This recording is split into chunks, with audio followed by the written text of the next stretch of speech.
My amendment, I'm asking the House to support, strikes the funding for the Office of Resolution Management, Diversity, and Inclusion. The Office of Resolution Management, Diversity, and Inclusion in the VA is charged with promoting woke DEI initiatives. My amendment would strike over $86 million of funding for this woke office, which provides trainings for VA employees to teach them about their implicit bias. Just for you to understand what implicit bias means, because it was something I had to look up myself, that is described in ACORN. Implicit bias refers to a person's unconscious attitudes about other communities that can affect their behavior to those members. Unconscious attitudes, we are funding $86 million for people to be trained about things they feel that they don't know they feel. This makes absolutely no sense for the care of our great veterans.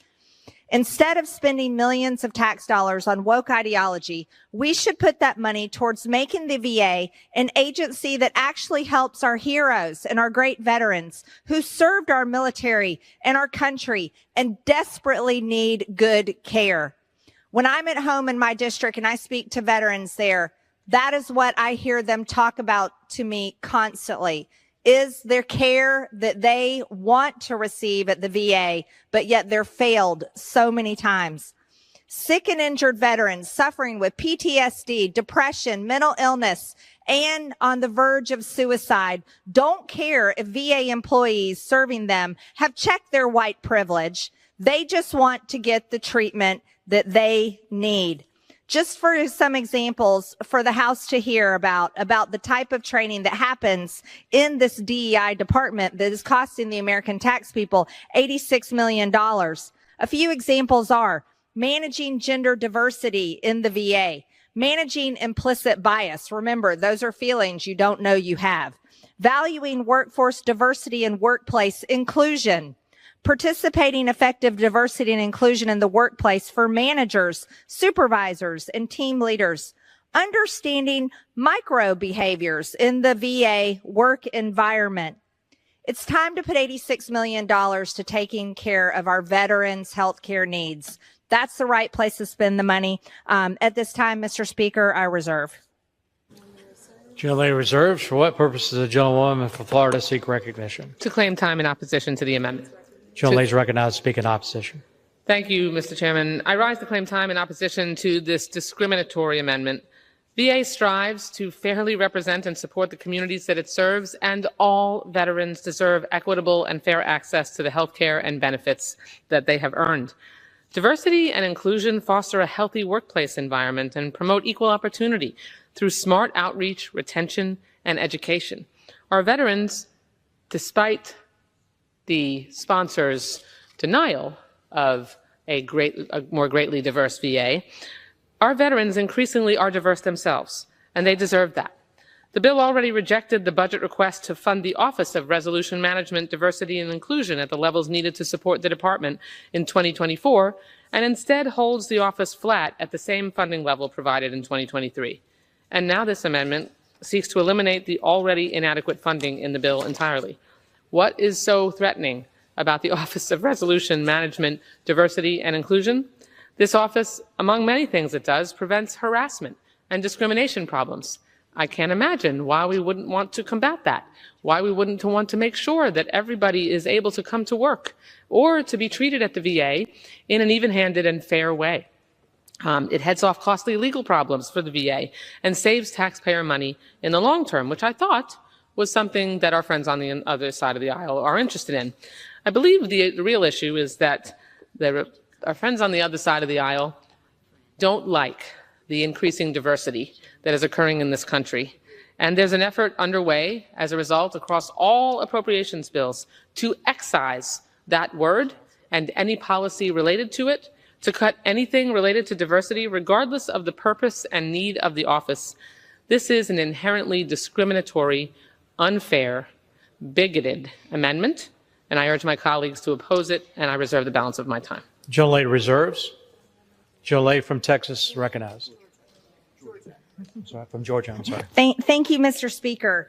The great news for all of us here today, as the Constitution declared long ago, is that all of us are created equal. And it's time that we start acknowledging that in all of our funding, in all of our departments and all across America, as well as our veterans are created equal. So we don't have to spend $86 million on educating everyone on how different they are. It's time to start treating everyone equal.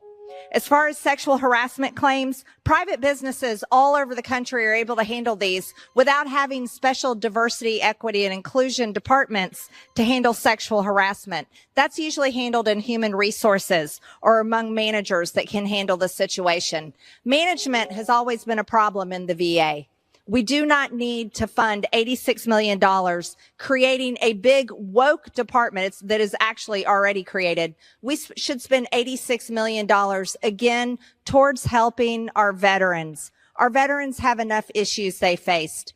Not too long ago, there was a tragic story in Georgia where one of our veterans committed suicide while waiting for the care in the waiting office at the VA. This should never, ever happen. This type of funding, $86 million, again, should not go towards educating people about gender and gender bias, educating people about their skin color, educating people about how they think unconsciously without knowing how they think. These are the type of woke ideologies that divide and separate Americans, and veterans could care less about. They care about the care that they receive. They care about having their appointments. They care about their medical treatment.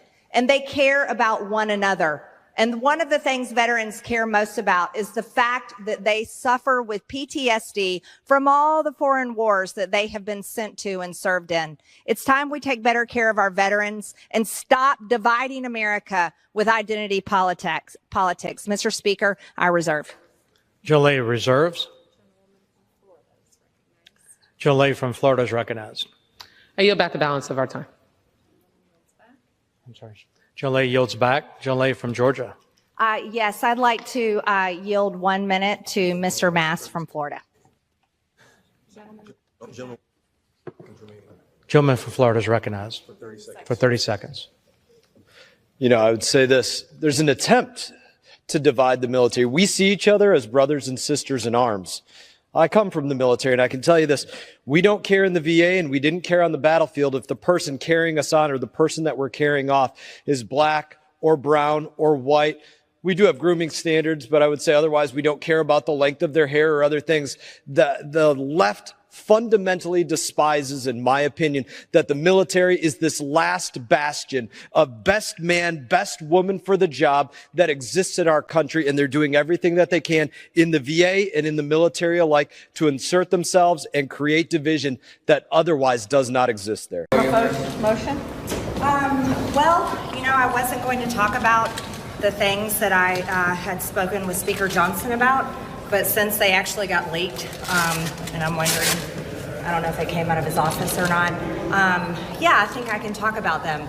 These are very reasonable requests, especially given that we have a Republican majority. And the American people gave us a Republican majority because they're fed up with the Democrat policies. Asking for the Hastert rule is the right thing to do for my conference. The majority should support the bills that are voted for on the floor. Also, demanding no more money for Ukraine. That is the right thing to do, and it also obeys the majority of the majority. Also asking for no more special counsels. Look, you guys, we saw Robert Mueller and the Russia collusion witch hunt. These are political. We're watching what Jack Smith has done. The FBI tampered with evidence and made this look completely fake with the documents. And now Jack Smith has lied in court. This is political, and the Department of Justice should never serve as the campaign arm of Joe Biden's administration and his campaign. This is wrong. President Trump is our presidential candidate. He is being abused, and the American people are fed up with it. It is absolutely the right thing to do to end the special counsel. These requests are not complicated, and also demand for over $34 trillion in debt. These are not unreasonable requests. These are the right things to do. These are the right things to do for our conference. And our Republican speaker, who ran through the Democrat agenda, should be able to get it done since we're a Republican-controlled conference. So this is a negotiation. When you mentioned these things to him yesterday, does he seem like he's on the brink of committing to one or any of those things? Let me tell you, this is circulating around. I don't know who wrote this, but it's really good. But this is a whole list of things that Mike Johnson has gotten done, and most of them are failures in Republicans' opinions. But this is pages and pages of things that Mike Johnson has gotten done. I'm pretty sure he can get done what I'm asking for. But was it your impression that he's open to this or he's willing to make these commitments? Oh, I absolutely think he's willing to do it. Yeah, this is why we're coming back at 12:30 today. Congresswoman, the majority of the majority doesn't support a motion to vacate, though. Aren't you going against your own ask of the Speaker by threatening a motion to vacate? Right now, there's only two of you. That's not true. There's three of us that have co-sponsored, and there's a lot more that do support it. But that's not the majority of the majority. So you're saying that support your asks, what you're requesting of the Speaker. Have you talked to him about these requests? I talk to President Trump frequently. The one thing I don't do, unlike other people, is make our conversations public. We have a great relationship, and I'm not going to fall into the trap of constantly asking me questions about what President Trump says to me and then what he says to Johnson.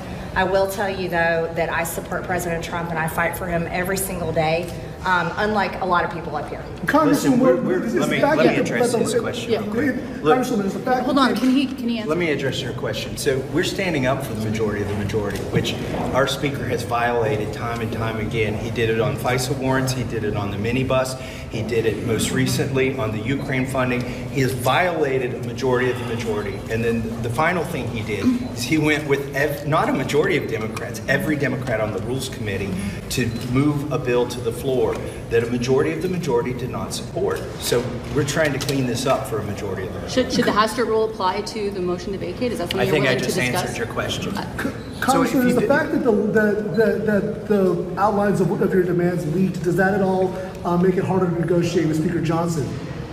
No, he's been working with the Democrats the entire time, so much so that Nancy Pelosi has endorsed his speakership. So has Hakeem Jeffries, the entire Democrat leadership team.